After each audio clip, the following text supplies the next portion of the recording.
As Pyraminx has gotten faster and more optimized, the entire Pyraminx community has shifted away from top-first methods and towards v-first methods. So, why has this been the case? Hey, it's expired cubing, and this is why v-first has taken over Pyraminx. The shift began in 2017 at the highest level, and Pyraminxers never looked back. The last pure top-first world record was Timon's 2.02 average at the end of 2017. Every average since has involved at least a little v-first methods, and now we're at the point where the highest level solvers will use only v-first methods. The reason for this shift isn't very clear, but I believe it's down to three things. The first is prominence. The more people know and use v-first at a world-class level, the more beginners will lean towards the method when they learn. The same thing happened with Kieran Beahan and 5x5. Solvers like Daniel Goodman and Livia Kleiner are extremely fast and have a large presence in the community, use v-first, and teach v-first to their audience. So beginners pick up Pyraminx and gravitate towards v-first.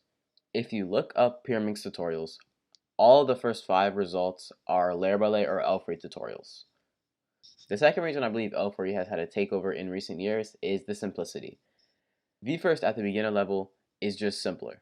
You can take L4E all the way to world class completely intuitively without learning a single algorithm, but if you want, the option is still available. You can learn things like TL4E and ML4E, algorithmic variations of L4E that have less restrictions on how you make your V and the angles you have to do them from. This graph just shows how top first gets more and more algorithmic the faster you get. One flip, Oka, Nutella, Bell, WO. I feel like those are all really important when it comes to being an elite Pyraminx solver when you do top first. But for V first, TL4E and ML4E are optional. You don't need those to be extremely fast. You could take L4E all the way down to even sub 2 completely intuitively. You don't need to learn all these algs. But for top first, you really do. The third thing is efficiency. V-first solving is just less moves than top first the majority of time. Top first method has more steps, including setting up a top, solving it, and then solving L3E. L4E, on the other hand, only involves making a V and then solving the rest. The last 4 I just did with L4E is also extremely finger tricky as it only uses RUL moves and has no rotations, unlike top first, which might involve using B moves and a rotation.